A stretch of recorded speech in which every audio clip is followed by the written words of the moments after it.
시청자 여러분, 오늘도 바른 식사하셨습니까? 세상을 바꾸는 바른 밥상, 박나화입니다.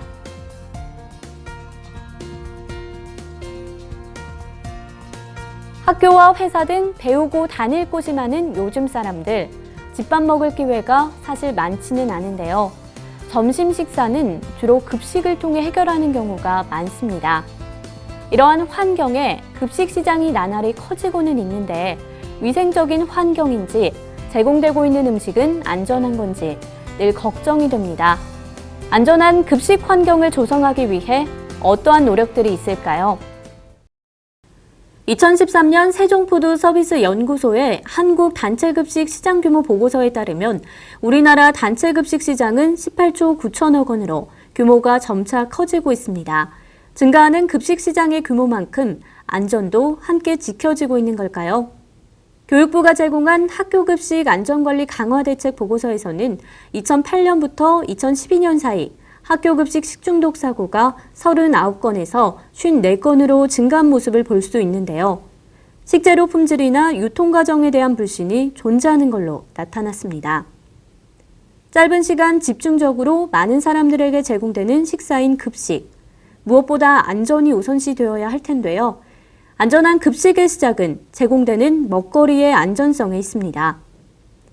이에 농림축산식품부는 급식을 제공하는 관계자들을 대상으로 GAP 마스터 교육과 농식품 국가 인증제도 12가지를 소개하는 등 식품 안전에 대한 세미나를 진행했습니다.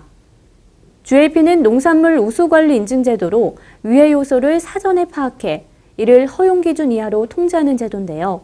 식품 구매를 대량으로 하는 대형 급식업소의 관계자들이 GAP를 제대로 인식하게 하고 구매를 많이 하게 된다면 급식 대상자들은 안전한 식품을 먹게 되는 거고, 또 이는 생산으로 연결돼서 우리 농가들의 GAP에 적극적으로 참여하게 될 것입니다. 한편 위생적인 급식 환경 조성도 필요합니다. 최근 강력한 내구성으로 세균 번식의 차단을 돕는 바닥재나 오염된 공기를 사전에 빨아들이는 바닥 세척기 등 위생을 고려한 다양한 제품들이 선보였습니다. 이제 한 끼 식사를 넘어 식생활의 일부로 정착되고 있는 급식.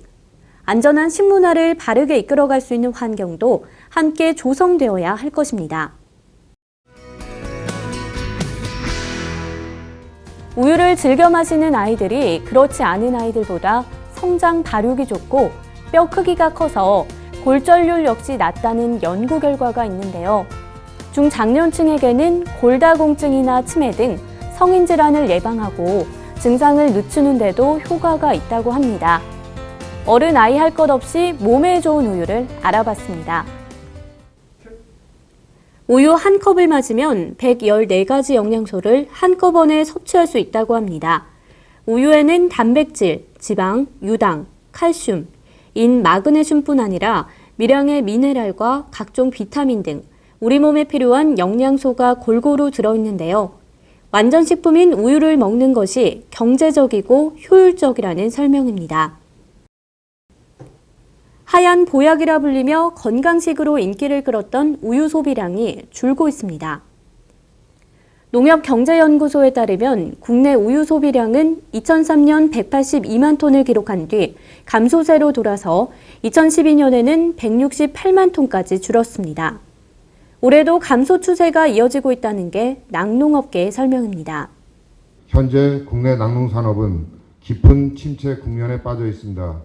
수입 유제품의 증가로 국산 우유 상시성은 상실되고 낙농가들은 커터 감축, 젖소득 등 생산 감축으로 인해 우유 소비량이 줄어드는 것은 젊은 층을 중심으로 자극성이 강한 탄산음료와 커피 등 대체 음료가 많아지면서 두드러지게 나타나고 있는데요. 정부와 낙농업계에서는 완전식품인 우유를 소비하기 위해 학교와 기업 등의 우유급식을 확대하는 방향으로 활동하고 있습니다. 교육부라든가 지자체, 교육청, 학교, 유관기관, 생산자 단체 등하고 종합적으로 해가지고 저희들이 15년 하반기에는 좀 더 학교 우유급식이 활성화될 수 있도록 제도 개선을 해나가겠다는 말씀을 드립니다.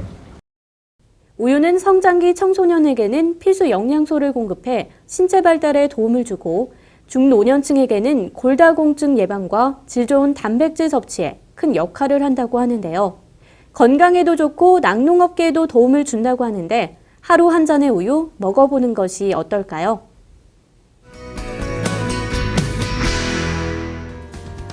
마블링이 소고기 등급 측정에 있어 큰 역할을 하는 우리나라에서는 좋은 소고기 혹은 맛있는 소고기를 말할 때 툭불등심, 꽃등심이라는 말을 많이 쓰고 있는데요.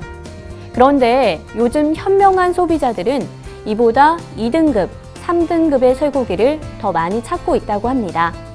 이유가 뭘까요? 노하빈 기자가 보도합니다. 소고기 맛 평가는 등급에서 시작됩니다. 우리나라에서 소고기에 등급을 매기기 시작한 건 1992년부터입니다. 등급제가 도입돼 당시 소고기는 1, 2, 3등급으로 나뉘었습니다. 하지만 등급을 세분화해야 한다는 요구가 높아져 1997년 1+ 등급이 신설됐고 2004년 2+ 등급이 또다시 신설돼 지금은 5개 등급 체계가 됐습니다. 현행 제도에서 소고기 등급을 결정하는 가장 중요한 요소는 마블링입니다. 근육 내 지방이 얼마나 많은지가 등급 판정에서 가장 중요한 기준입니다.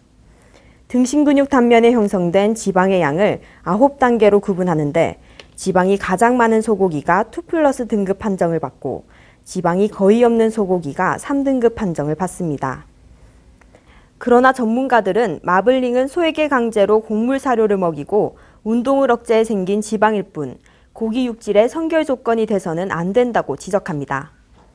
그래서인지 최근엔 소고기 선택에도 변화의 흐름을 느낄 수 있습니다. 예전에는 지방이 많은 것이 풍미가 좋아서 맛있다고 느끼고 그런 것을 선호하는 경향이 있었지만 최근 소비자들은 건강에 관심이 높아지면서 오히려 기름이 많은 부위보다는 적은 부위를 선호하는 소비자가 늘고 있습니다. 더불어 최근에는 다양한 조리법에 대한 관심도 늘어나서 지방이 없는 부위도 조리를 해서 더 다양한 맛을 느낄 수 있게 되면서 한우에서도 저지방육에 대한 관심이 증가되고 있습니다. 저렴한 가격에 저지방, 고단백질의 육즙까지 풍부한 2, 3등급 소고기를 선호하는 소비자가 늘어나고 있습니다. 식생활 관련 소식입니다. 서울특별시 식생활교육지원센터에서는 시민의 건강을 위한 해외 도시의 식생활교육과 먹거리 정책 심포지엄을 개최합니다. 심포지엄 참가를 원하시는 분들은 바른 식생활 정보 114 홈페이지를 통해 자세한 정보를 확인할 수 있습니다. 충남 홍성군 홍동면 마을활력소에서 8월 10일부터 14일까지 녹색 식생활교육 지도자 양성과정이 진행됩니다. 진행되는 교육은 식생활교육의 중요성과 이해, 텃밭 정원 만들기 등이며 자세한 내용은 식생활교육 충남 네트워크 041-568-8005번으로 연락해 문의하시면 됩니다. 한국쌀가공식품협회는 8월 7일까지 농협쌀박물관 앞에서 직장인을 대상으로 한 쌀 가공품 시식 행사를 개최합니다. 시식은 오전과 오후로 나뉘어 진행되며 오전에는 직장인을 위한 든든한 누룽지탕이, 오후에는 건강에 좋은 디저트 식혜와 미숫가루 등이 제공됩니다. 한국농수산식품유통공사는 로컬푸드 직매장 설립 지원 사업을 위한 지원 대상자를 8월 25일까지 모집합니다. 자세한 정보는 AT 홈페이지를 통해 확인 가능하며 신청할 수 있습니다. 톡 쏘는 맛이 강한 탄산음료, 많은 분들이 찾고 계실 텐데요. 그런데 하버드대 연구팀의 조사 결과에 의하면 이 탄산음료가 여자아이들의 초경 시기를 앞당기고 유방암과 자궁암 등의 암 발병률도 높인다고 합니다. 이 밖에도 탄산음료는 당뇨병이나 심장질환의 원인이 되기도 한다고 하는데요. 무더운 날씨에 시원한 음료를 마시고 싶다면 건강에 좋지 못한 영향을 주는 탄산음료 대신 몸에 좋은 든든한 곡물차 챙겨 마셔보는 건 어떨까요? 저는 다음 방송으로 다시 찾아뵙도록 하겠습니다. 시청해주신 여러분 고맙습니다.